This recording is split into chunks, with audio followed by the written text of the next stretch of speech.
Paz do Senhor a toda a igreja. Que prazer poder estar aqui esta noite. De igual modo, prestar a Deus um culto de louvor e adoração. Por esse ministério, prazer conhecer a Assembleia de Deus.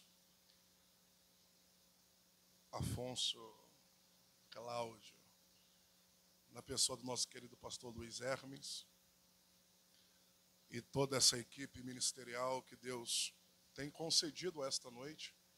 O privilégio desta tribuna está repleta e esta igreja está muito bem cooperada. É sempre uma alegria servir a Jesus, ainda mais com um povo tão vivo como esse. Deus continue honrando a vida do evento, desse pré-congresso, dessa juventude e adolescentes. E o bacana é que a igreja está bem cooperada também de muitos irmãos e irmãs. Essa é a prova que a mensagem não será somente para uma classe de gente. Eu venho pregar para a igreja esta noite. Claro, para todos aqueles que amam ouvir a palavra de Deus, né? É um prazer conhecer também o Marlon, que foi a intervenção e a possibilidade da nossa vinda para cá esta noite. Eu venho muito para o Espírito Santo e adjacências, mas aqui na cidade é a primeira vez e é uma alegria poder servir vocês. Ok? Vamos ao texto bíblico para a nossa meditação. Você vai ficar bem à vontade aí sentado. Eu sei que nós assembleanos ficamos em pé, mas você está de pé toda hora, fique bem tranquilo aí, senta aí um pouquinho. A maior reverência é atenção e não é de pé. Segunda carta de Paulo a Timóteo,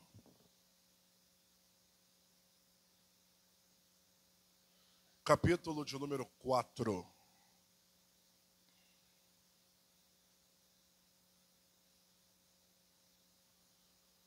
E que honra também celebrar a Deus em uma noite tão bacana como essa, junto com o nosso companheiro cantor Danilo e a sua esposa. Deus abençoe esse casal extremamente abençoados. A gente sempre está junto nos eventos, mas nunca colocam a gente junto no mesmo dia. Não é hoje? Fez aí, deu certo. Glória a Deus. Danilo é uma bênção. Meu mano aí, na hora que eu ia te pedir um negócio aí, para você melhorou para mim. Deus abençoe. Obrigado. Sinal que você está ligado. Glória a Deus. 2 Timóteo, capítulo 4, versículo de número 6 em diante.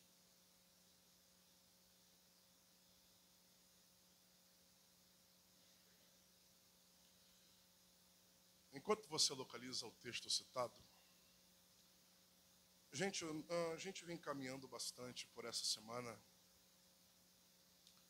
E durante esse ano, o ano tem sido muito intenso, mesmo no 5º mês do ano. E nós não chegamos nem na metade do ano, Deus já tem feito coisas extraordinárias.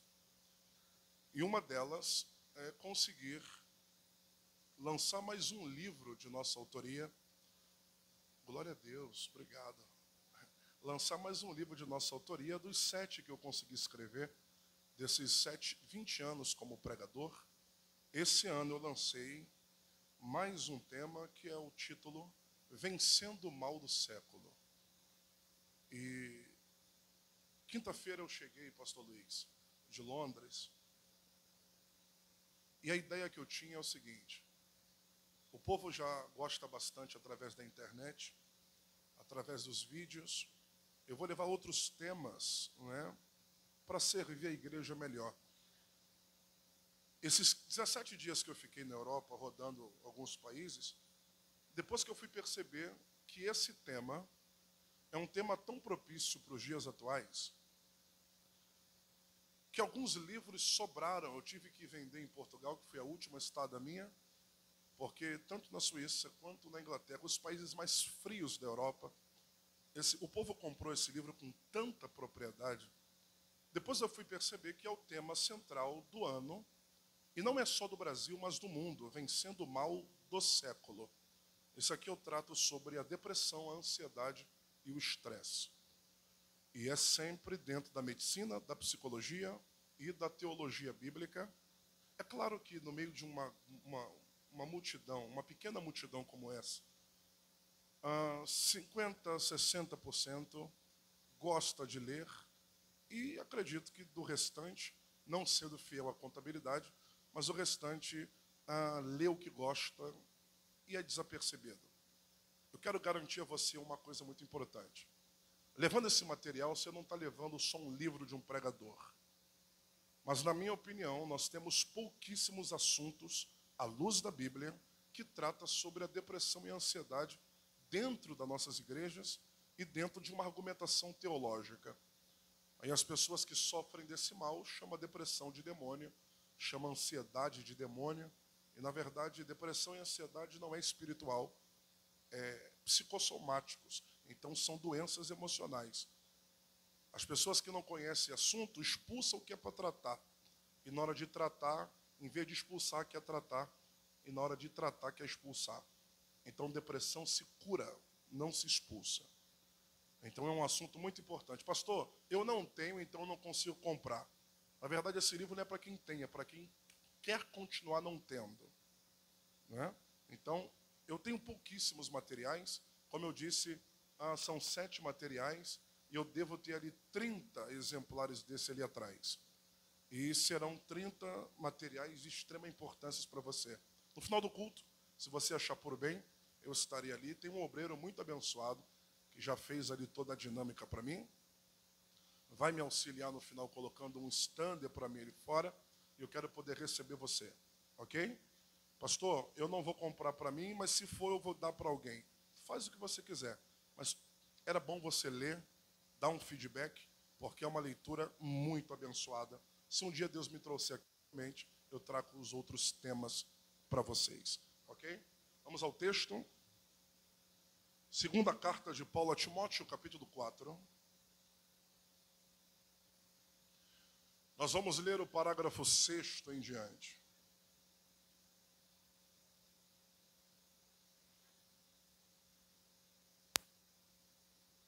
Quem achou, diga amém. Preste bem atenção na leitura e me acompanhe. Porque eu já estou sendo oferecido por aspersão de sacrifício.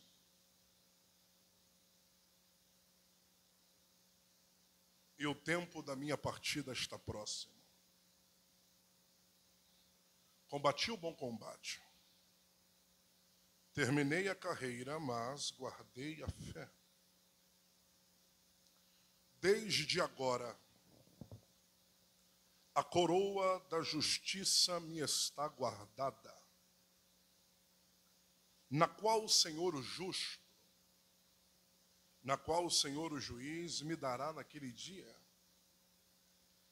E não somente a mim, mas todos quanto amam a sua vinda. Procura vir ter comigo depressa, Timóteo, porque Demas me abandonou. Demas me abandonou porque ele amou o presente século e foi para Tessalônica. Crescente foi para Galácia e Tito para Dalmácia. Só Lucas está comigo. Toma Marcos e traze-o também consigo, porque muito me será útil para o ministério. Enviei também Tíquico a Éfeso. Quando vieres, traz a capa que está em Troade na casa de Carpo. Traga-me também os livros, traga-me também os pergaminhos. Agora, Timóteo, tome cuidado com Alexandre, o latoeiro. Alexandre me causou muitos problemas. Mas fique tranquilo, porque Deus vai fazer ele pagar segundo as suas obras. Agora, tu tome cuidado com ele, porque muito ele resistiu às nossas pregações. 16 e 17, eu estou lendo tudo para fazer contexto. Ninguém esteve comigo na minha primeira defesa, Antes todos os meus obreiros me abandonaram. Que isso não seja imputado a você. Mas mediante a todos os abandonos, o Senhor me assistiu. O Senhor esteve comigo. O Senhor me fortaleceu e fez cumprir a pregação para com os gentios e todos a ouvissem. E o Senhor me livrou da boca do leão. A igreja em alto e bom som faça uso, diga: o Senhor me livrou da boca do leão. Para mim, como um pregador, como eu disse, há 2 décadas já falando da Bíblia, um dos assuntos mais clássicos, na minha opinião, que era para ser mais conhecido, era a carta de Paulo a Timóteo. A carta de Paulo a Timóteo parece que foi escrita durante esses dias. Eu vou precisar muito da maturidade da juventude, e por mais que adolescente esteja criando uma maturidade maior, eu vou confiar muito na sua inteligência, você não vai conversar, nem tanto homens e mulheres. Eu não vou tomar muito seu tempo, mas eu quero pregar algo forte e atual para a sua vida. Então, o amor que você tem pela pregação não é dando glória a Deus, mas dando atenção ao que você está ouvindo. Olhe para cá. Na minha opinião, como um pregador, parece que Paulo estava vivo durante esses dias e andando pelo Brasil, ele escreveu tudo a Timóteo, o que ele está vendo no Evangelho. Olha o nível de atualidade desta carta. A carta de Paulo a Timóteo, tanto na primeira missiva quanto na segunda, ela é tão atual que assuntos do século passado são gritantes para o nosso tempo atual. Os 4 capítulos da segunda carta de Paulo a Timóteo. No capítulo 1, 2, 3 e 4, Paulo fala sobre problemas existenciais contra a geração que Timóteo vai pastorear. O tempo não é oportuno e nem a facilidade da pregação será eminente a você. Mas com toda a admoestação possível, clareza de um pastor para um membro e de um pai para um filho, Paulo vai tratar de assuntos existenciais da igreja interna e externa. Os 3 primeiros capítulos da segunda carta de Paulo a Timóteo são problemas que Paulo enxerga atuais. O capítulo 4 é uma carta pessoal de um pai para um filho, de um pastor a um liderado, porque a carta de Timóteo, na sua segunda carta, ela foi escrita em 64. E 64 é o ano emblemático, tanto para a cultura romana, quanto para a igreja atual. Por isso que eu sempre utilizo uma expressão clássica da minha fala, que ser igreja não é colocar blusa de congresso, e muito menos saber o nome do pastor da igreja que você vai. Ser igreja é você ter na ponta da língua os ataques que a igreja primitiva passaram. E você pegar essa força do ano 64 e colocar dentro de si e perceber que ser igreja é um privilégio. E eu não falo isso para você dar um amém, não, pelo amor de Deus. Mas eu, como um pregador e pastor, eu digo, ser igreja é um privilégio. É um prazer ser igreja. E eu digo que é um prazer ser igreja não pela beleza do templo. É um prazer ser igreja porque os meus pares, os meus irmãos na fé, para nós estarmos aqui hoje tendo esse conforto e tendo esse tempo muito oportuno, 64 foi muito clássico para a igreja. Pra você ter uma noção da nossa cultura e da nossa introdução. 64 marca a quinta e última dinastia júlio-claudiana com o imperador Nero. 64 marca a morte dos primeiros cristãos, conhecido como a igreja primitiva, ou a primeira igreja cristã. E o século de 64, o ano de 64, do primeiro século, marcou a morte, a sentença de morte do maior pregador do Novo Testamento. Então aqui são três ideias que nós podemos montar de uma introdução bem coerente. 64 marcou a ordem de Nero de atear fogo nos cristãos, amarrar uns na pata de animais e outros serem comidas de animais, porque a sentença da ordem ministerial de Roma saiu de seguinte: morte aos mandatários de fogo em Roma. E isso a faculdade, a cultura e a história romana pode ensinar você. Nós vamos linkar aqui o ano 64 com a Bíblia e mostrar a vocês que 64 não morreu alguns crentes porque tinha que morrer apenas. Em 64 morre 3.000 judeus que são convertidos ao cristianismo e pregam sobre duas linhas. E não é teses, são linhas teológicas que nós pregamos. 3.000 judeus, dentro de um ambiente geográfico como esse, eu acredito que dá para colocarmos aqui, por média, 1.000 pessoas e dá para encher lá fora, dá para encher aqui à esquerda, à direita. 13.000 pessoas comporta essa geografia interna e externa, eu acredito. Agora, 3.000 pessoas para uma grande metrópole como Roma é muito pouco. Não morreram apenas 3.000 crentes em sua totalidade. Morreram 3.000 judeus convertidos ao cristianismo que pregavam a soteriologia e a escatologia bíblica. E preste bem atenção em mim com muito amor e humildade, olhe para cá, porque essas duas linhas teológicas, chamadas no grego de sotério e de escátolos ou escatologia, são duas ideias que as doutrinas hermenêuticas da salvação e da parúzia são gritantes para a nossa igreja. A igreja primitiva pregava já naquela época as duas linhas teológicas. Eles pregavam sobre a soteriologia, que é sobre a salvação em Cristo Jesus, e eles pregavam sobre a parúzia, que era o dia do Senhor.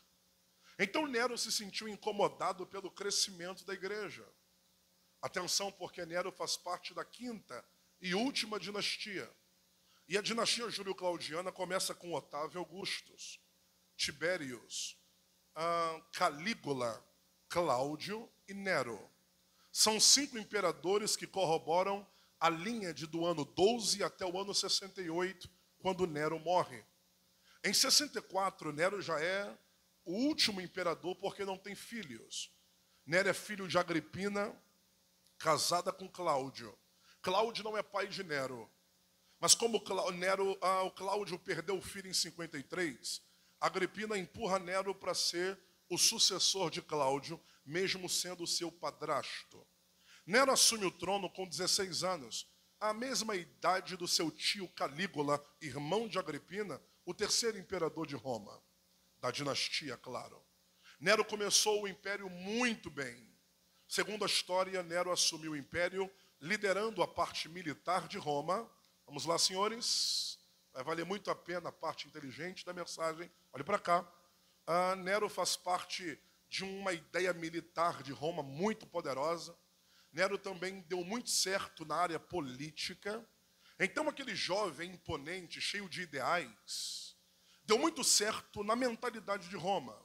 Todo mundo gostou da posição de Nero e todo mundo aplaudia o jovem imperador.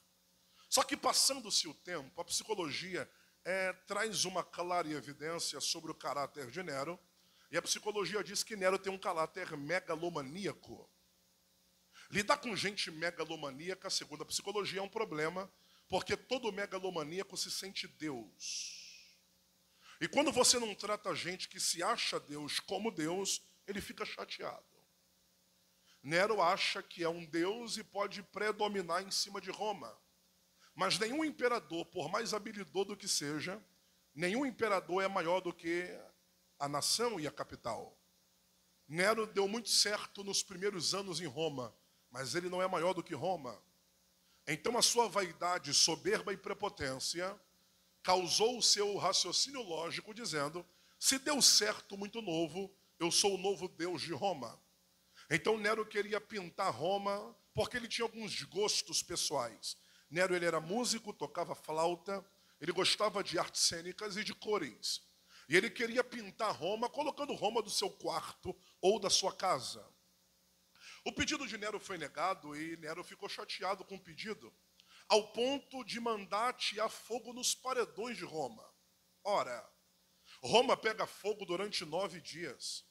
Algo estrondoso aconteceu na economia do país, porque o berço cultural, emocional, doutrinário, religioso, político da Itália é Roma. Então, quando a capital sofre, toda a nação sofre. Então, durante 9 dias, Roma pega fogo, a cultura e a política de Roma está uma bagunça, a economia do país vai na lona, 9 dias sem funcionar a capital. No 10º dia, segundo a história, Nero é chamado aos tribunais e ele é questionado por ser um imperador se ele não sabia quem tacou fogo em Roma. E ele, com a cara mais lavada do mundo, com esse caráter megalomaníaco, diz: olha, eu não tenho assim a clara evidência, mas eu sei quem tacou fogo em Roma.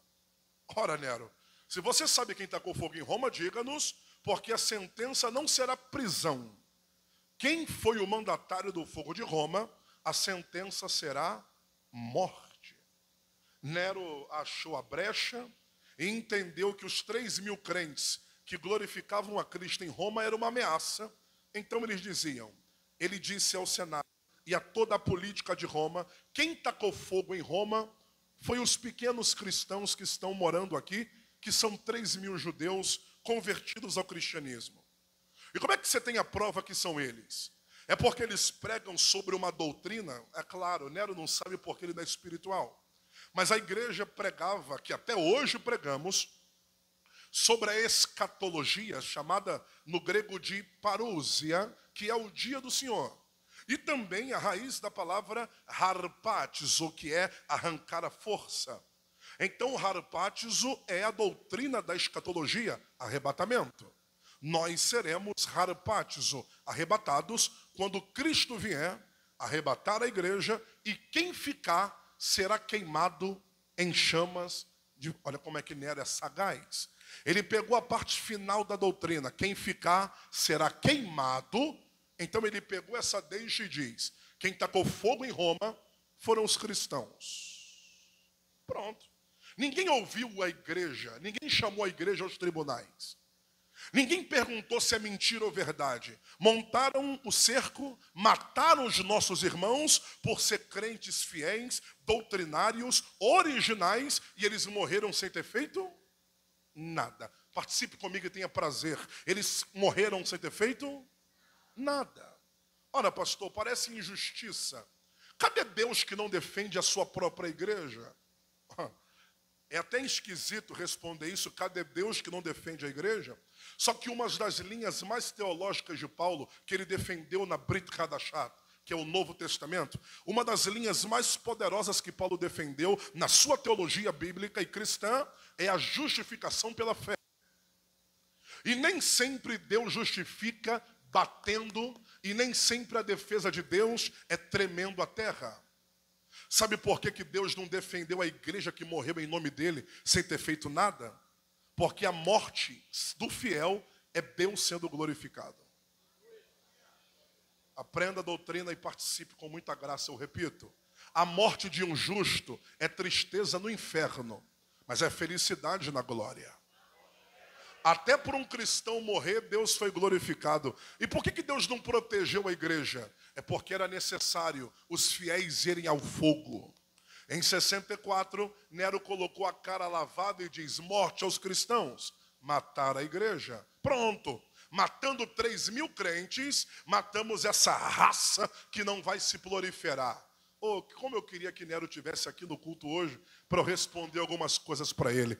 Pastor, dá para responder o que para Nero? É que não é matando evangélico que mata evangelho.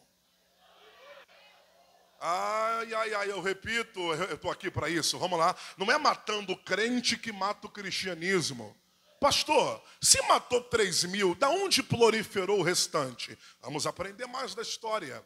Em 64 morre 3.000 judeus cristãos. Em 68, Nero se mata porque Garbo, imperador da Espanha, entra em Roma, vence a guarda pretoriana e arrebenta com os portões de Roma. Aí Nero, para não morrer na mão da liderança espanhola, que é Garbo, imperador da Espanha, Nero se matou. Aí em 69 entra outra dinastia flaviana, com Domiciano, Vespasiano e Tito. E adivinha quem inaugurou o Coliseu de Roma em 69? Morte aos cristãos. Ah, o Coliseu bonito, aquele anfiteatro. Quem entra em Roma para tirar foto do Coliseu, a gente tira foto de fora. Porque quando você entra no Coliseu, dá vontade de chorar. Chorar por quê, pastor? Se o Coliseu está todo quebrado e é apenas destroços que alguém parou e disse, vai ficar como um monumento. É monumento para quem não morreu lá. Mas quando você lê a Bíblia e vira a igreja, tem sangue de nossos irmãos gritando lá dentro. Eu até entendo você que olha para o telefone ouvindo essas coisas. Não é teu parente que morreu, então você não está nem aí. Só que eu vou pregar para quem é igreja, porque quem é igreja sente necessidade da igreja. Morreram como igreja no Coliseu, sendo queimado em 69. Aí em 81, Domiciano faz a grande queima em Roma, e quem está queimando no fogaréu? Os cristãos. Pastor, Nero não falou que em 64 acabaria com a raça? Eu queria responder para Nero que morreu em 64, mas teve crente morrendo em 69. Aí morreu mais crente em 69 e morreu mais em 81. E sabe quando começou a parar de morrer crente? Quando o Edito de Milão saiu em 313. Quando o imperador Constantino solta o edito. E está escrito o Edito de Milão. Nunca mais, no ano 313, eu estou arrepiado aqui, deve ser o frio, vamos lá. Nunca mais, em 313, haverá morte a qualquer tipo de religião, ao contrário da nossa. Nenhuma outra religião morrerá em Roma. Eita, edito abençoado. 313 que a igreja cristã parou de morrer na mão de romano. Pastor, de 64 a 300, é isso aí, 250 anos, todo ano morre crente na mão de um romano. Agora vamos responder à cultura romana e de Nero. Por que a igreja que morreu em 64 não parou em 64, 313 que pararam de morrer? É porque Nero não sabia que essa raça chamada igreja não nasceu de duas cabeças pensantes, sentado num bar e fumando um charuto e bebendo cerveja. Essa raça chamada igreja não nasceu de filósofos do século passado e nem muito menos de homens doutrinadores nazistas e de mente pensantes. Essa raça chamada igreja, que muitos têm ódio, não nasceu de dois intelectuais ou muito menos das doutrinas de Karl Marx. Pastor, da onde nasceu a igreja? Vamos lá. A igreja nasceu no Calvário. E o que muitos filósofos não compreendem a igreja, é claro que 5 braços vai levantar as mãos. Ainda bem que eu sou pregador, eu não sou menino. Eu vou continuar aqui, porque eu estou pregando para a igreja. E hoje em dia a igreja é tão desigrejada que nós somos igreja de nome, não conhecemos nem a nossa própria história. Mas eu vou relembrar para você que igreja não é congresso, não é casa, não é parede. Igreja é muito mais do que isso. Nascemos no Calvário. E como começou a igreja? No último capítulo de João, um soldado perfura a membrana esquerda do pericárdio de Jesus. E esse pericárdio aqui é uma bolsa protegida por sangue e água. Quando o pericárdio foi perfurado e essa membrana foi furada, saiu sangue e água. É a mesma coisa que a grávida. Deixa eu elucidar para as mães aqui.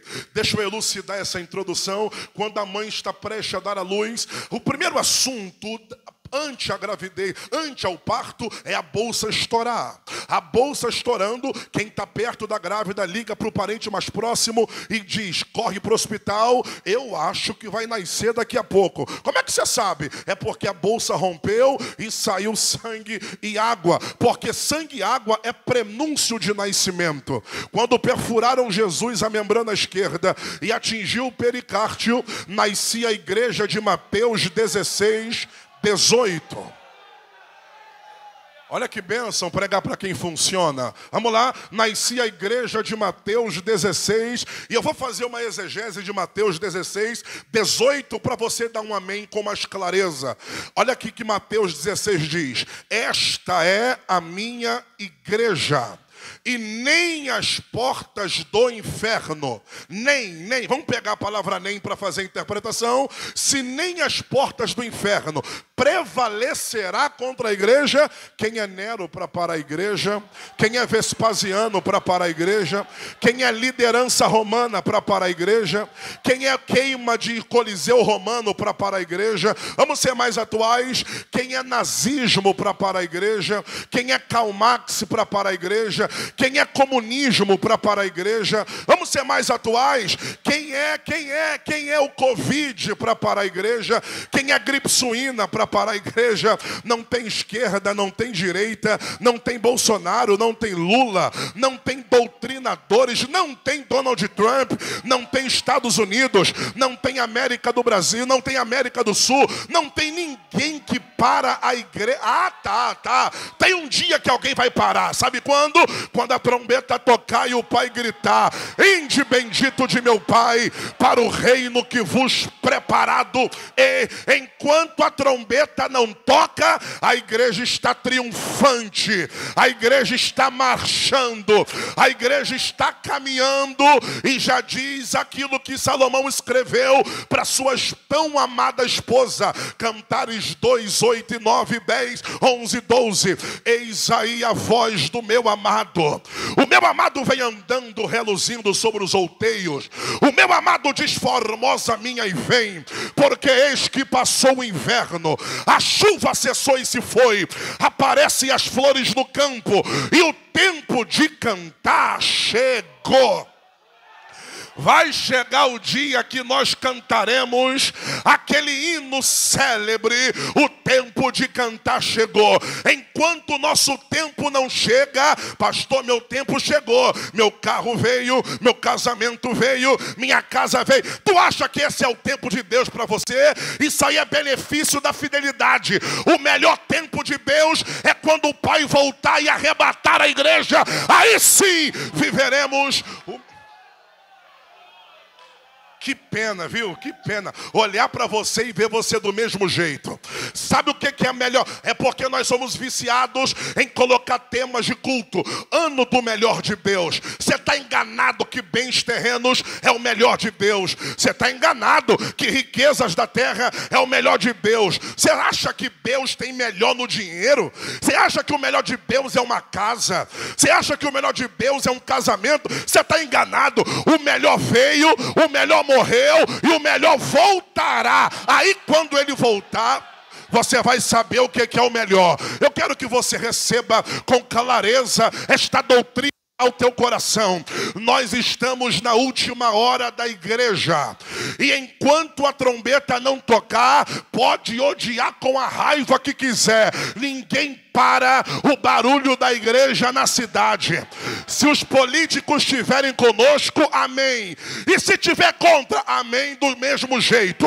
Pastor, mas o pecado está grande na cidade. Deixa o pecado proliferar. Ele prolifera desde o dia que ele virou pecado. E a igreja é o combatente dessa proliferação. Enquanto estivermos de pé, quem vai cair não é os jovens, quem vai cair não é as mulheres, quem vai cair não é os obreiros, quem vai cair vai ser Satanás. Eu não estou pregando para meninos, eu não estou pregando para garotos que usam a Bíblia como tapa-sexo ou para botar debaixo do traço. Eu uso a pregação da palavra como fonte de sobrevivência. E digo para você, ninguém fecha aquilo que Deus abriu. A igreja não é parede, a igreja sou eu. Enquanto eu estiver sendo igreja, 1000 caem ao meu lado direito, 10 à minha esquerda, e eu continuo triunfante. Essa é a visão central da igreja de Cristo. Nós somos igreja. Isso aqui não é uma teologia humana, não é antropocentrismo. Juventude e adolescente, homens e mulheres, você acha que eu estou do jeito que eu estou correndo para fazer antropocentria para você? Pastor, o que é antropocentrismo? A expressão do termo antropo, homem, centrismo, centralização. Eu até entendo perfeitamente que na época que estamos vivendo, o antropocentrismo é gritante em nossos cultos. É música de homem, pregação de homem, doutrina de homem, ideias de homem, igrejas de homem. Só que eu não vim aqui viajar para você e te atender aqui e alimentar a sua vida com antropocentria. Pelo amor de Deus, se o mundo é antropocêntrico, eu vim trazer para você a cristocentria. É louvor de Cristo, é mensagem cristocêntrica, é doutrina de... Oh, meu Deus, Jesus, eu vou falar mais uma vez, porque isso aqui é argumentação teológica, bíblica, mas eu acho que eu não fui bem entendido. A antropocentria é tudo que o homem governa colocar no nosso centro. E a cristocentria é arrancar o homem do centro e trazer Cristo novamente para a nossa igreja.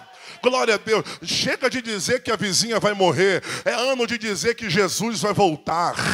O que alimenta a igreja não é saber quem me odeia. O que nos alimenta é saber quem me ama.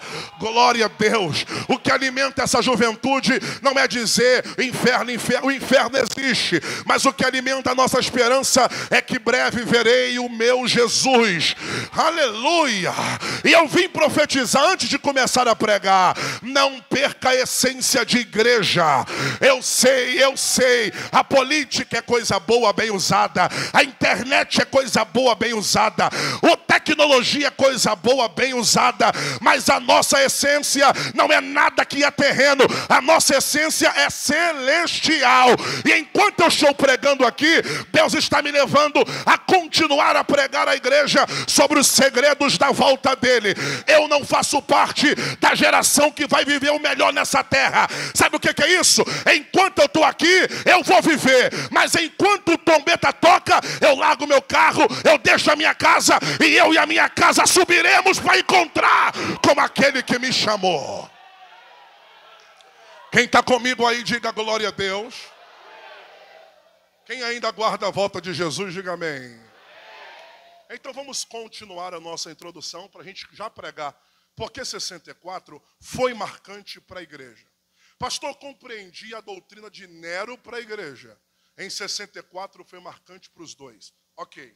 Agora, por que 64 foi marcante para Paulo? Ora, é porque Paulo em 64 não morreu como os cristãos morreram. Aí você funciona e pensa, pastor Arthur, a morte de um pastor é diferente de membros? Claro que não. Então por que o pastor Paulo não morreu como os cristãos morreram? É simples, obreiros e homens e mulheres, é simples. Paulo não morreu como a igreja morreu porque ele tem dupla cidadania. Paulo é judeu e romano. Como judeu, ele morreria igual os judeus cristãos morreram. Mas há uma linha de funcionamento romano que todo romano, pior bandido que for, tem que ser sentenciado, preso e decapitado. Então Paulo em 64 vai ser preso em Roma. Atenção à nossa cultura. Vai ser preso em Roma. A sentença sai 2 anos, de 64 a 66. Ele é morto. Decapitado, como um romano bandido morre. Então Paulo sabe, tenho 2 anos para escrever 2 cartas. Já escrevi 4 cartas. Em 2 anos tenho que escrever mais 2. De 61 a 64, Paulo criou a teologia das prisões. Eu já vou ensinar para você. Em 64, ele criou a teologia ou a carta episcopal, ou a carta pastoral? Pastor, eu nunca li as cartas de Paulo com muita veemência, e eu também não tenho prazer porque não dá para entender. Então saia daqui hoje amando, porque é simples. São 13 cartas.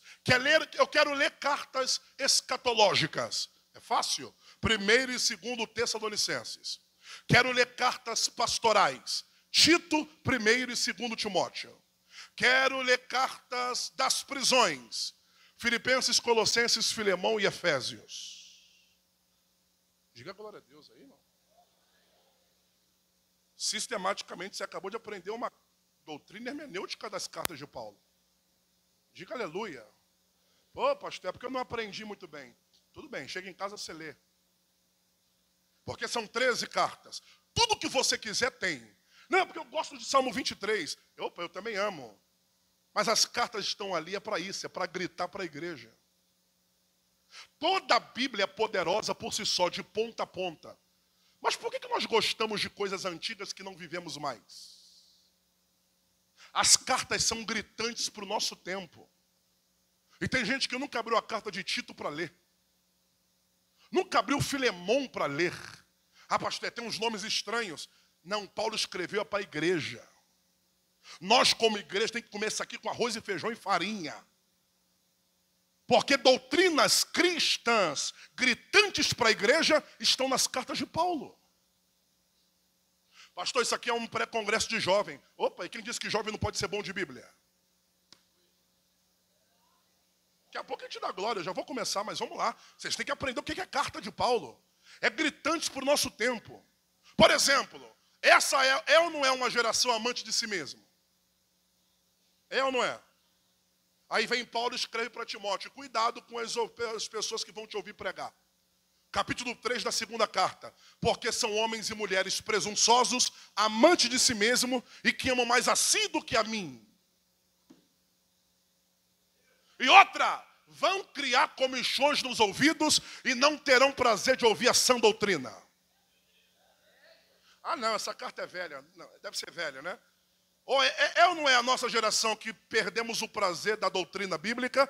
E o pior, capítulo 4, de 1 até o 5. Vão criar ídolos para si e chamar eles de doutores. Admoestando ou se afastando da verdade da palavra para atender às suas próprias concupiscências. É ou não é a nossa gritante problemática da geração? Paramos de ouvir pregadores bíblicos para dar valores a gente de internet que nem pastor tem. Paramos de ouvir nossos líderes para ficar dando valor ao que o TikTok fala. Nossa, pastor, você é quadrado? Ih, que nada, eu sou bíblico, é diferente. Já gritou aqui desde o 1º século de 64. A geração que você vai pregar, Timóteo, não vai gostar de ouvir mensagem. Aí Timóteo disse, e o que eu faço? Paulo disse, e tu, porém, permanece até o fim. Como é que permanece até o final se ninguém vai me ouvir? Aí, Timóteo, aprenda. A verdade não está no ouvido deles, está na sua boca. Quem não quiser ouvir a verdade vai para o inferno porque não quis ouvir. Agora, nunca irão para o inferno porque ninguém pregou. Vou dar mais uma chance antes de começar. Timóteo, eles vão errar sabendo que estão errando. Mas nunca dirão, errei porque ninguém me ensinou o caminho. Se não tem ouvidos para parar para ouvir, tem mensagens para você gritar. Prega em tempo e fora de tempo. E outra, vamos lá, que eu vou aumentar mais o nível da introdução. Há duas ideias do grego aqui para didaquei querigma. A palavra didaquei é ensinamento. A palavra querigma, pregação. Paulo é o único pregador que prega ensinando e ensina pregando. E ele falou para Timóteo, meu filho, você aprendeu comigo, não foi? Aprendi tudo contigo. Então tudo que você aprendeu de mim, coloque em prática. Pregue em tempo e fora de tempo. Ensine pregando e pregue ensinando. Mas cadê você, Paulo? Eu estou preso. Capítulo 2, vem para mim aqui, que eu estou todo arrepiado, gente. E olha que eu não sou garoto, mas eu estou arrepiado mesmo. Vamos lá que eu vou soltar já. capítulo 2, versículo de número 9 de 2 Timóteo. Eu estou preso, olha adolescentes, olha juventude, eu estou preso, tratado como malfeitor.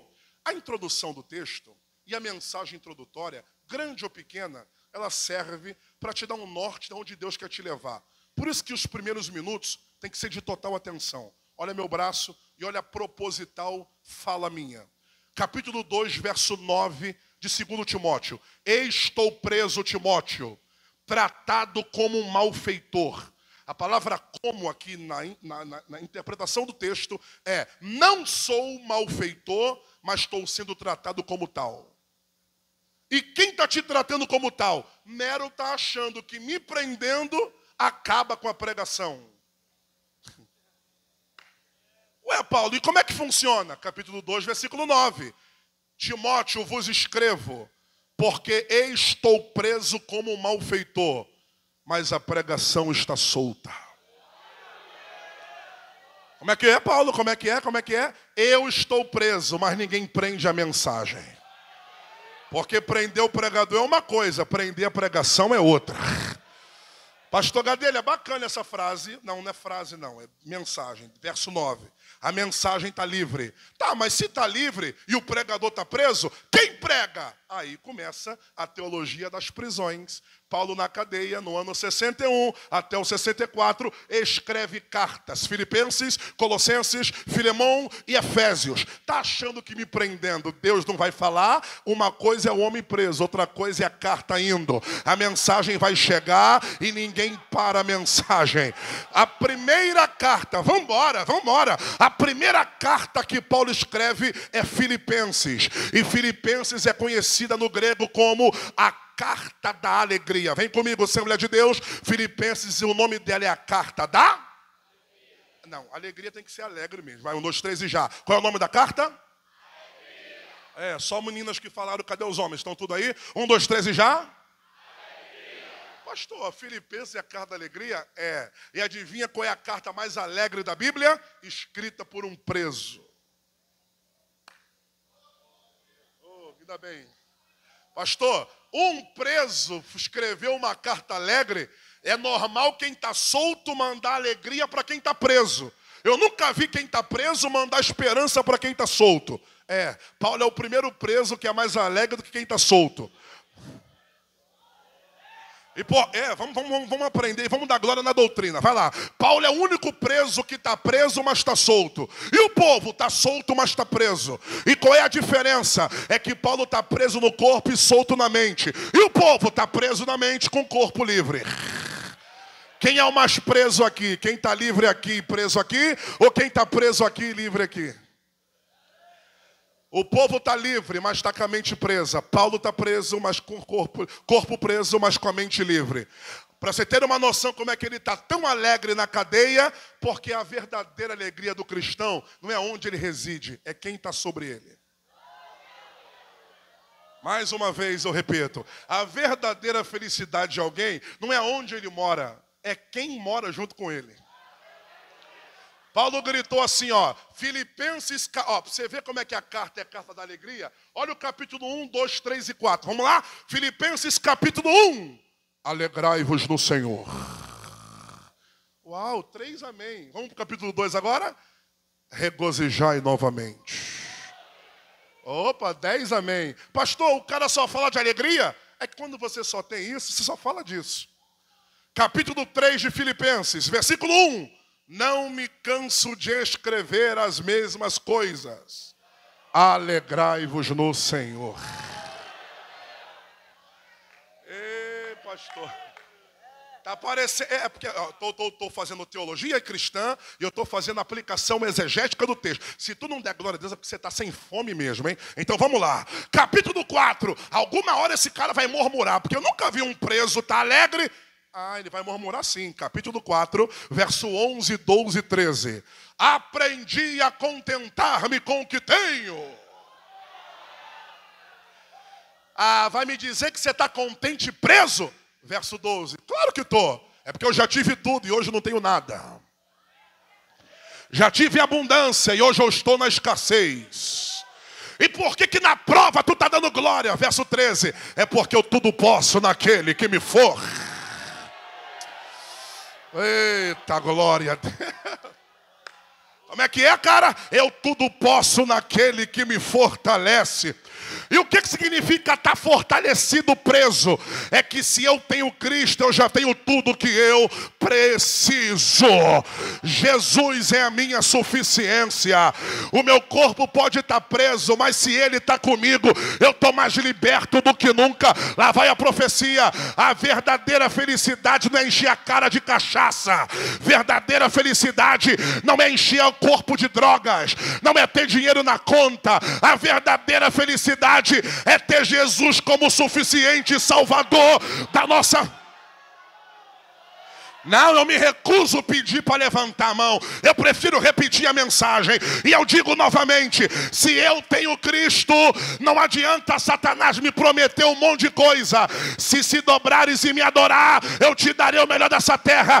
O próprio Jesus disse, somente a Deus adorará e somente a Deus servirá. Eu já tenho tudo que eu preciso. Olhe para alguém do seu lado aí e diga para ele, se você pode tudo em Cristo, você está proibido de desviar por qualquer coisa. Fale com autoridade, porque nem assim ele vai acreditar no que você falou. Olhe para ele com amor. Gente, você está ouvindo mensagem, hein? E olhe para ele aí e diga assim, ó, nunca se afaste da casa de Deus. Diga, nada tem o poder de arrancar você de Cristo. Nada, nem a tribulação, nem a tormenta, nem a dificuldade, nem os desamores, nem as crises emocionais, nem a falta de humildade. Nada me separa do amor de Cristo. Nem as brigas na congregação, nem a falta de consagração. Ninguém arranca. Por que não? Porque da onde Deus me arrancou, ninguém poderia me arrancar. Então também não largo ele jamais.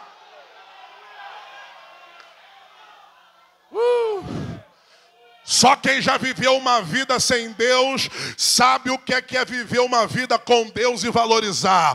Playboy evangélico não tem noção dessas coisas.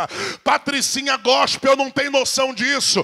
Pastor, o que é patricinha gospel? Meu papai é crente, mamãe foi crente. Eu já aprendi no berço, sei de louvor, sei da pregação. Conheço esse texto. Conhecer música é mole. Conhecer o Deus da música que eu quero ver se sabe. Pastor, eu sou crente desde berço. Eu nunca me afastei. Nunca se afastou, mas nunca foi crente na igreja. Eu não estou pregando para quem tem tempo de casa. Eu estou pregando para quem vai sair daqui dizendo, eu sou mais crente em Cristo Jesus. Tem alguém aí que celebra Deus aqui ouvindo a mensagem?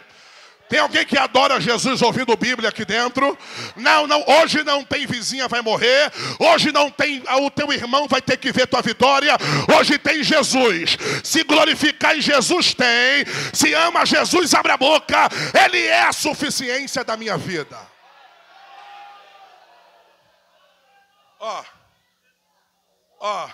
Você ter uma noção clara. Perguntar, Jesus é tão minha suficiência, quer ver? Perguntaram para Moisés assim, ó. Quem te enviou, companheiro? Aí Moisés, com muita humildade, olhou para Faraó e disse, cara, quem me enviou? Yehie Hashem Yehie. É um clássico da Lashon HaKodesh, que é a língua santa, a língua hebraica. Yehie Hashem Yehie. Quem te enviou? Yehie Hashem Yehie. O eu sou, o que sou, me enviou. Você deu glória a Deus, que você sabe do final. Agora imagine Faraó ouvindo, eu sou o que sou quem? Porque eu sou o que sou não responde muita coisa. Porque o eu sou tem que ter o complemento de adjetivo ou substantivo. Eu sou alto, eu sou baixo. Eu sou negro, eu sou branco. Eu sou gordo, eu sou magro. Eu sou alto, eu sou pequeno. Eu sou quem? Moisés disse, cara, ele é tanta coisa que se eu falar tudo o que ele é, vai ficar aqui até amanhã. Então, para encurtar o raciocínio, o eu sou o que sou é o suficiente. O Faraó diz, tá, mas eu sou o que sou o quê? Não sei, se tiver com fome eu sou seu pão. Se tiver com sede eu sou tua água. Se tiver com calor eu sou sua brisa. E se eu tiver com frio eu sou sua coluna de fogo. Pastor Arthur Gadelha, para que Deus é tudo? Para você parar de perder tempo com nada.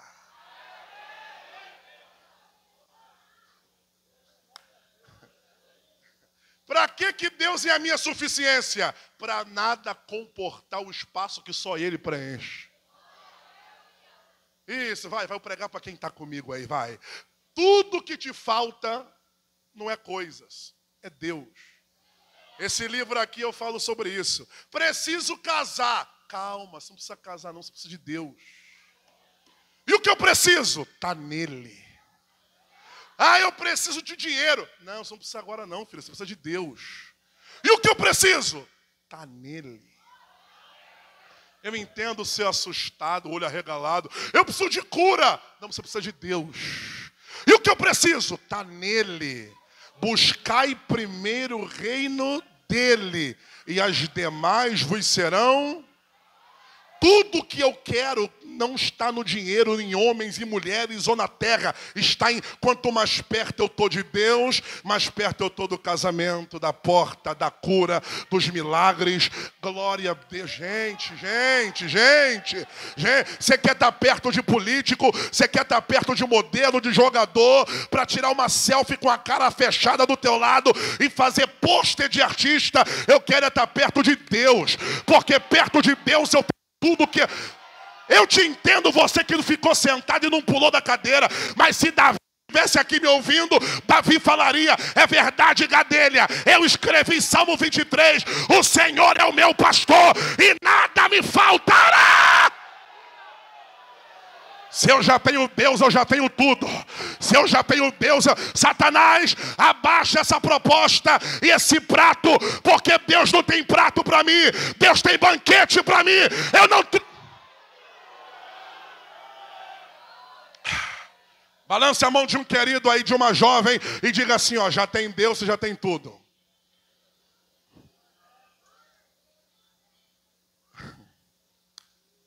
Se a próxima vez que eu pedir, você falar desse jeito, eu desço aí, eu mesmo balanço ela aí. Misericórdia.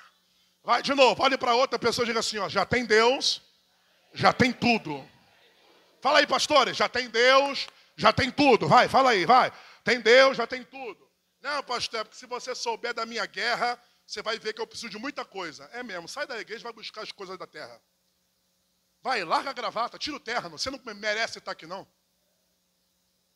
Porque está sentado como crente, mas não vive o que o crente vive, você não presta para estar aqui.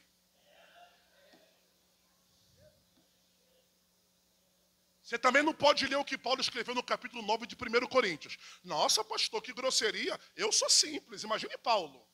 Quem espera em Deus nessa terra é o mais miserável de todos os homens. Ah, então se eu não esperar Deus nessa terra, eu espero aonde? Colossenses 3. Buscai primeiro as coisas que vêm de cima. Aguardeis as coisas que vêm do alto. Oh, aleluia, aleluia. Por isso que Paulo disse, tudo posso naquele que me naquele que me fortalece. Aquele que me fortalece. Aí Paulo gritou no capítulo 3, repito as mesmas, alegrai-vos no... Só que vamos lá, eu quero caminhar para não cansar vocês e aumentar o nosso raciocínio.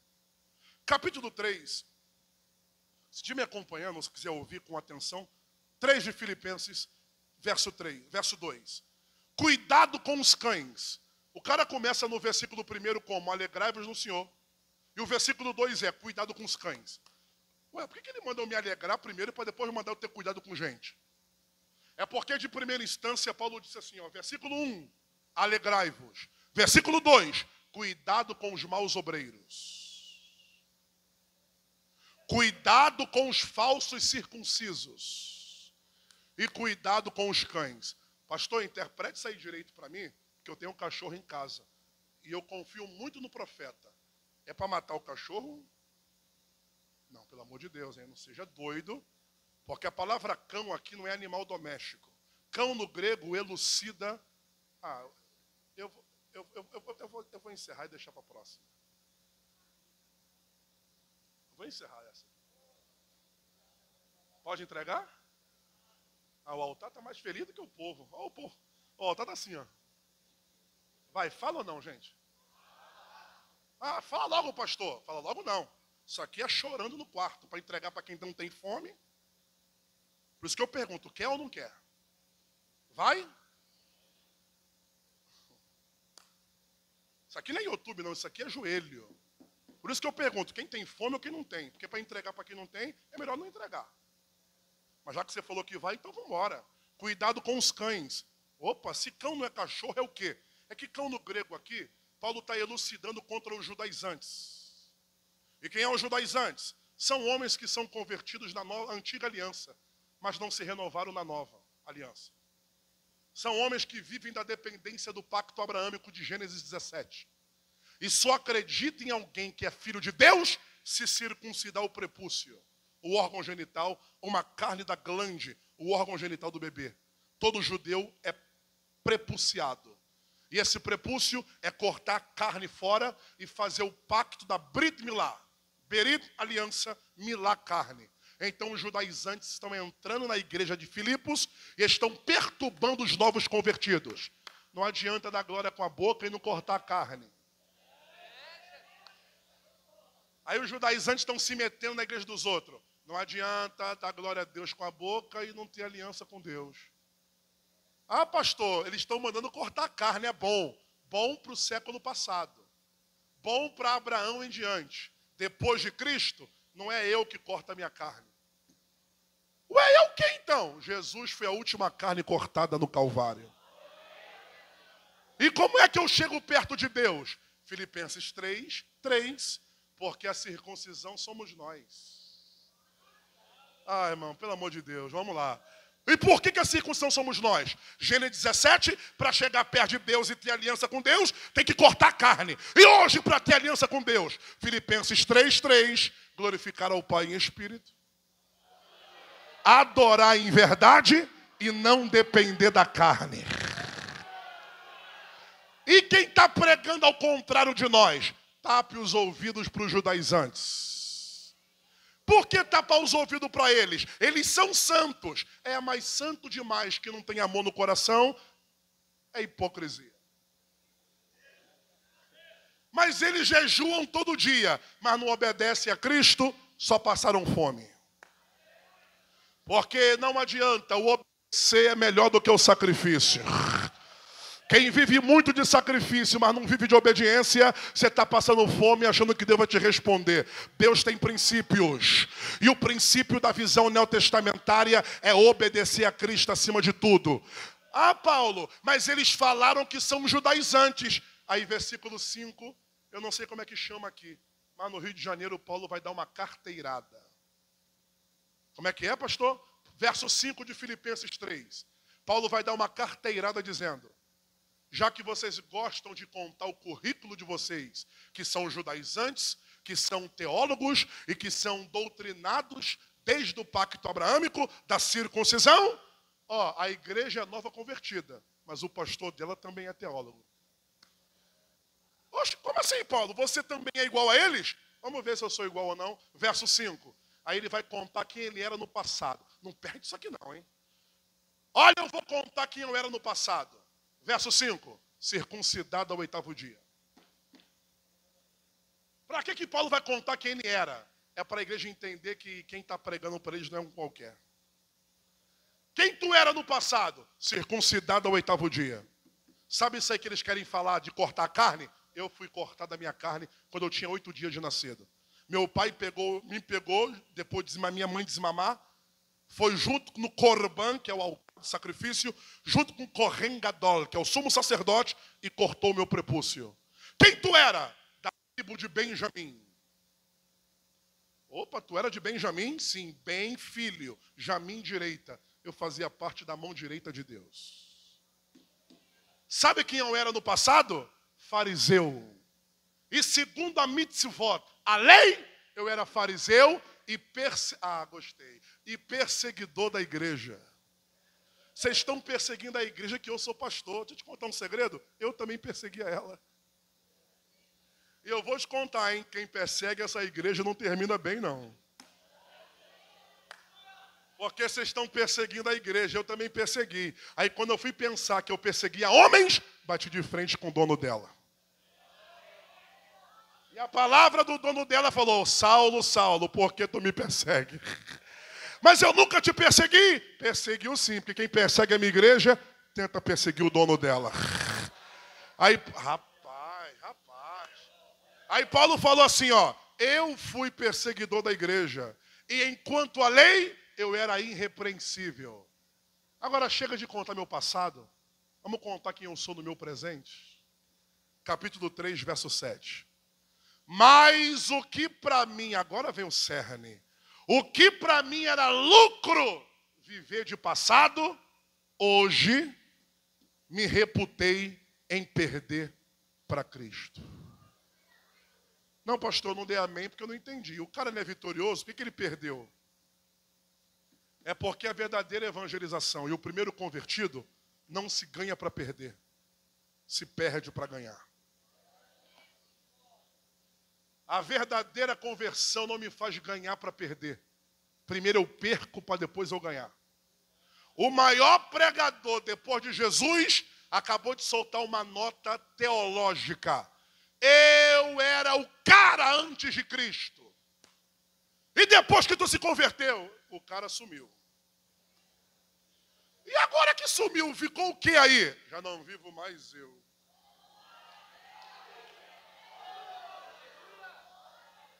Oh, meu Deus do céu, juventude.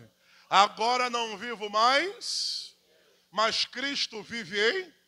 Mas Paulo, já que tu não é ninguém agora, e o teu passado, que tu era o teólogo aos pés de Gamaliel, na teologia de Hilel, o que tu fez com o teu passado? Eu não fiz nada, quem fez foi ele.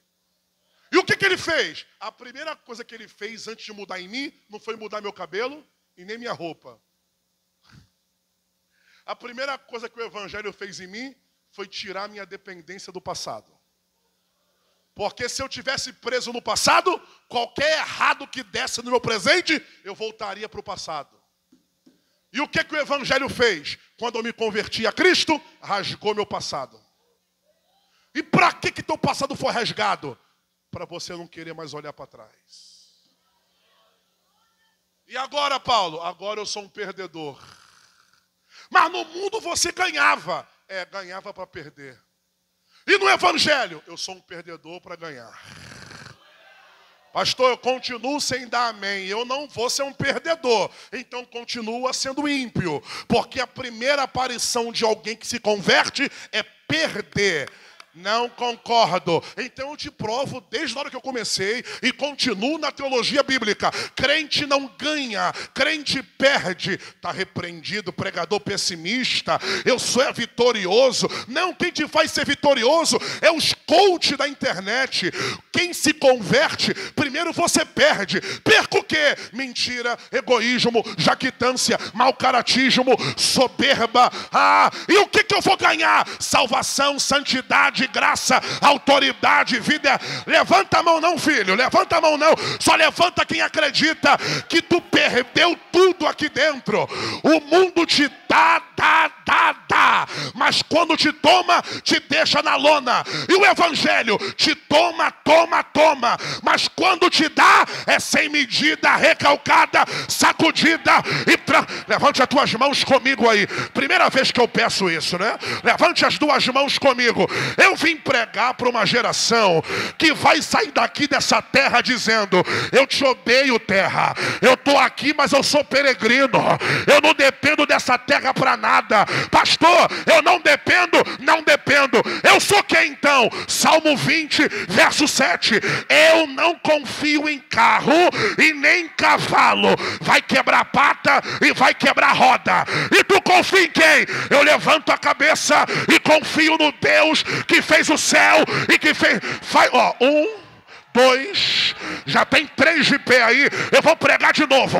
Se a terra falar, eu não abro, o céu diz, a porta já está aberta. Satanás vai procurar outra casa para perturbar. Aqui na Assembleia de Deus da cidade, nós dependemos do céu, da glória, de cima, é do alto que vem meu socorro, é do alto que vem minha esperança, é do alto que vem a minha vida. Quem quer ficar na terra, fica sentado aí. Agora quem acredita que do céu vem coisa boa, abre a boca e dá glória, vá!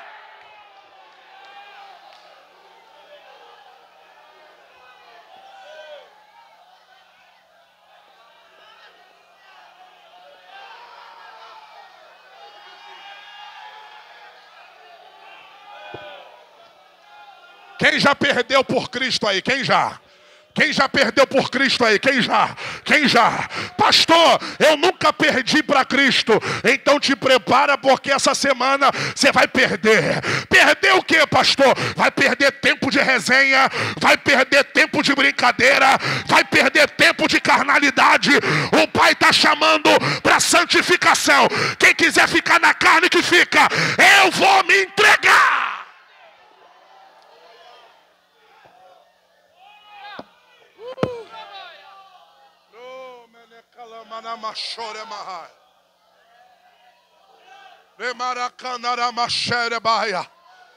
Glória.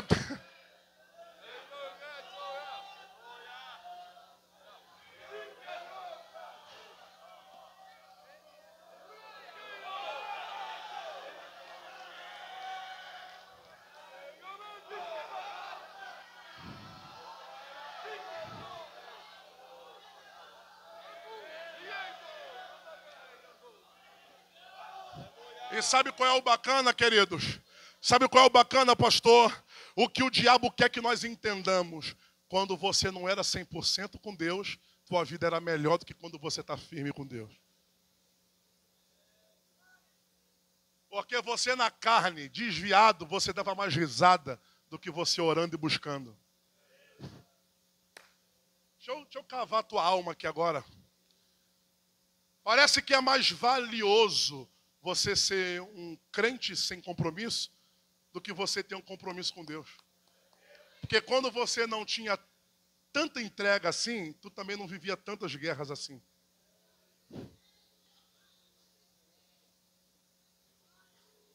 No dia que tu falou, vou me posicionar. No dia que você falou, chega de brincadeira. No dia que tu orou de madrugada e disse, o que tu quer para mim, eu quero. Parece que tua vida fez isso aqui, ó.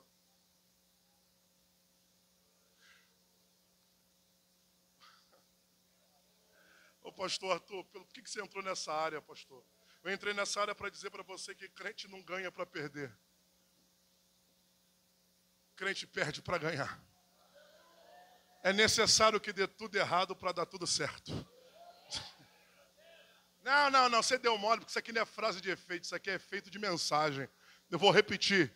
É necessário que dê tudo errado para dar tudo certo. Quando o Paulo naufragou, ele parou aonde depois do naufrágio? Quem lembra da história? Muito boa, moça, muito boa. Ele parou na ilha de Malta, é isso aí. E sabe o que aconteceu, minha irmã? Quando ele foi no naufrágio e parou em Malta, Atos 28, parabéns. Quando ele chegou em Atos dos Apóstolos 28 e parou em Malta, sabe o que aconteceu? Deu errado no naufrágio. Só que quando ele chegou em Malta, ele foi bem cuidado lá. E o pai de Públio estava doente. Sabe quem era o pai de Públio? O líder de Malta. Aí Paulo disse, já que eu estou em Malta, não sei nem o que eu vim fazer aqui, vou orar pelos enfermos. Aí diz a Bíblia que Paulo curou todo mundo em nome de Cristo. O que tem a ver Paulo em Malta com a mensagem? É porque deu errado no naufrágio.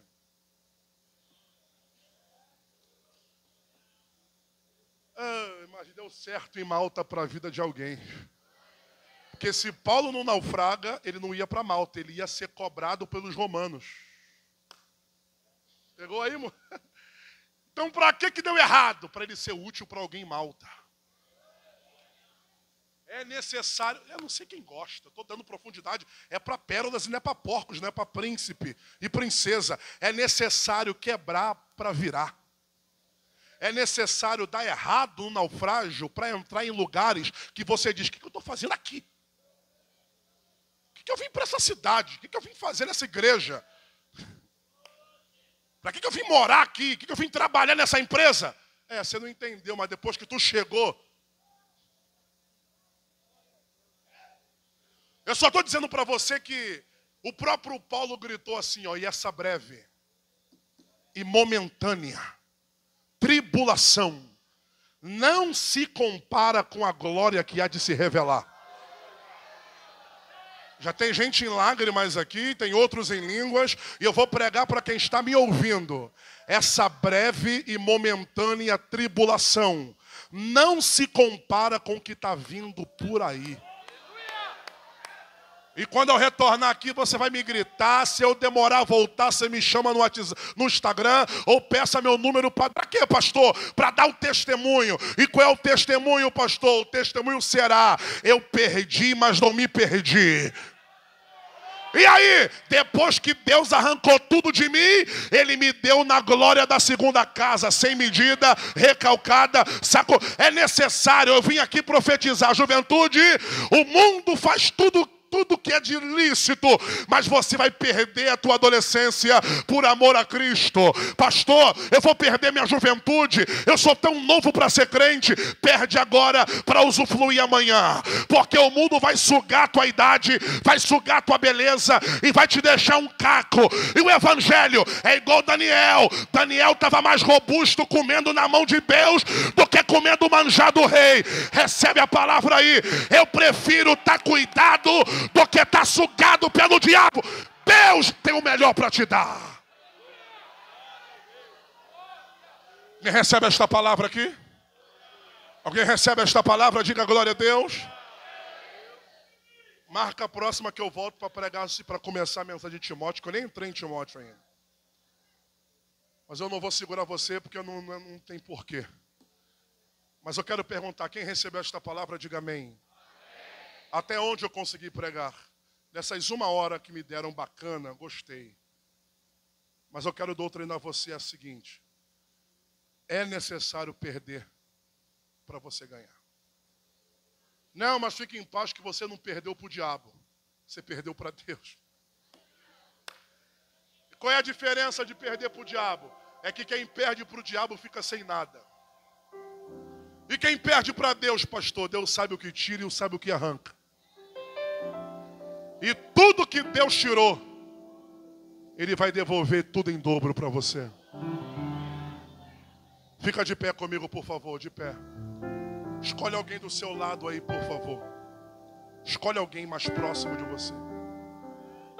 Obedece o profeta, escolhe alguém mais próximo. Porque Deus falou na vida de pessoas aqui dentro. Juventude, a geração Timóteo seria do capítulo 4, 6 em diante. Mas a gente vai se ver em breve. A gente vai se ver. Se não for aqui, vai ser na Almaty. A gente vai se ver em algum lugar. Olha para mim. Quem me ouve, diga amém. Escolheu alguém aí? Escolheu? Agora você vai dizer para ele com muito amor. Não é clichê de pregador, não me confunda não. Eu sou um pregador bíblico. Olhe para esta pessoa e diga para ele assim, ó: essa tribulação é breve e momentânea. Diga, Deus vai te tirar tudo para te devolver tudo em dobro. Diga, é necessário Ele arrancar o que está demais para encaixar no propósito que Ele tem para você. Diga, você faz parte da geração Timóteo, a geração que prega em tempo e fora de tempo. Diga, então deixa Deus cheirar, porque Deus sabe o que acrescenta, Deus sabe o que arranca.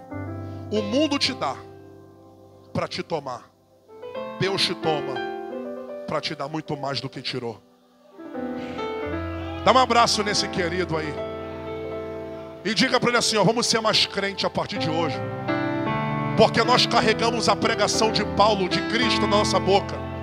Nós somos a geração Timóteo. Abrace e ore por ele, não solta não. Abrace e ore por ele. Você tem mensagem na boca, você tem Deus na tua vida. Não, meus obreiros, a idade não chegou. Ô, minhas irmãs, não é o cabelo branco que te faz parar. Ainda tem Deus na tua boca para entregar mensagem. Deus confiou em você. Deus confiou em você. Deus, juventude, Deus confiou em você. Adolescente, Deus confiou em você. Homens, Deus confiou em você. Varões, Deus confiou em você. Mulheres, Deus confiou em você. Vai entregar a mensagem, vai pregar em tempo, vai pregar em fora de tempo. Quem não quiser ouvir, que não ouça, mas eu vou pregar.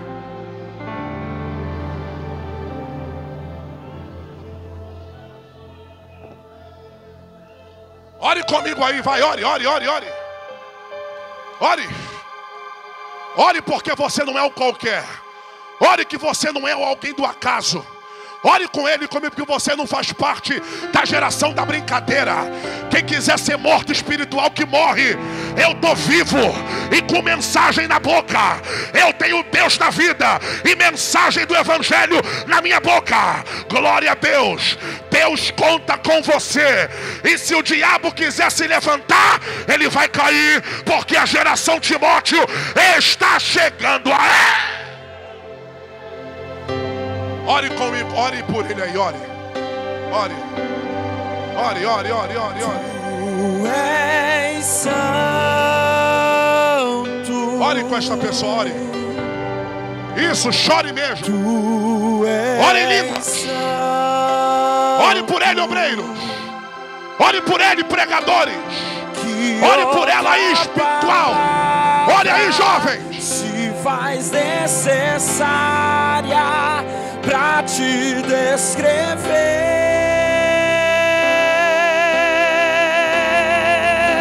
e tu és santo,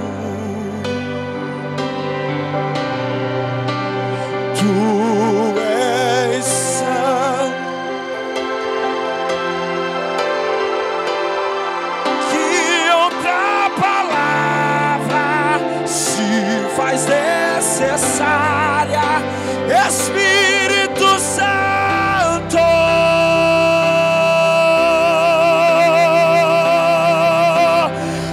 amigo, abrigo, renovo, consolo, Espírito Santo de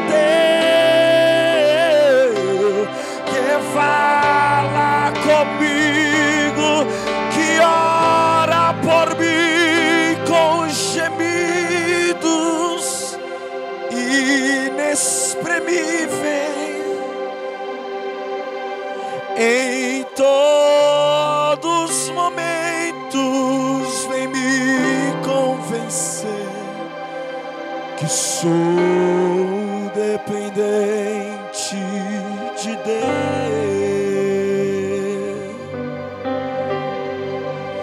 Tu és santo,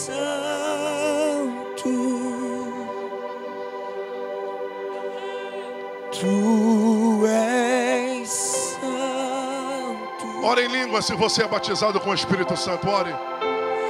Que outra palavra, Ore em língua se você fala em línguas, ore. se faz necessário. Quem fala em línguas edifica a si mesmo. Pra te descrever. Já tem obreiros recebendo.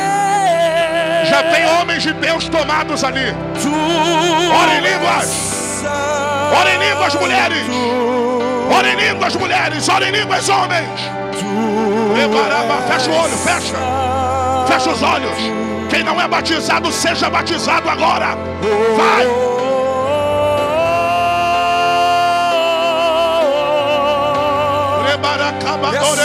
Espírito Santo, a morte venceste, o vento rompeste, a tumba vazia. Eita! O céu te adora. Renova a tua igreja, renova. Renova a tua igreja, renova. Renova a tua igreja, renova. Renova a tua igreja, renova. Tu és invencível. Invencível, inigualável.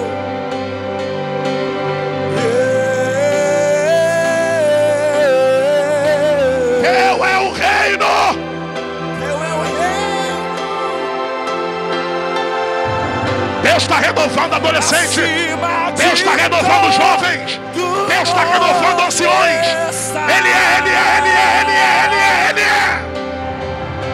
Ninguém vai te calar, te adorarei.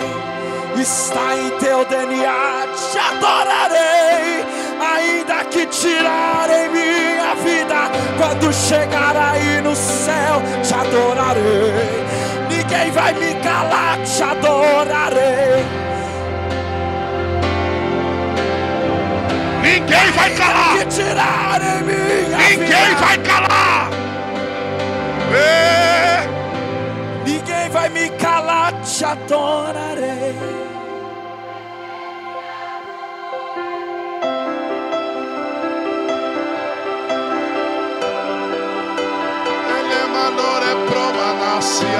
Ninguém vai me calar, te adorarei. Está em Ora em línguas, obreiros. Ora em línguas, pastores. Ora em línguas, pastores. Ora em línguas. Ora em línguas, ora em línguas. Desceu. Danilo, desceu. A glória de Deus tomou. Poderoso,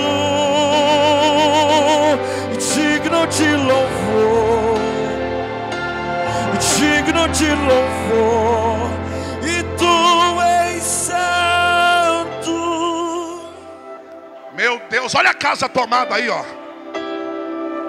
Liga, meu filho, liga. É o Senhor Deus. Enche aquela moça ali, enche aquelas jovens ali, enche esses moços aqui, enche. Olha o batera chegando aí. Olha a galera tomada aí. Tu és. Remano canara comana sarabia. Remano canara comana che. É o Senhor Deus poderoso, digno de louvor. Tu és santo. Santo é o Senhor Deus, digno de louvor. Segura, Danilo, segura. Amém. Segura, deixa eu ver a igreja dando glória.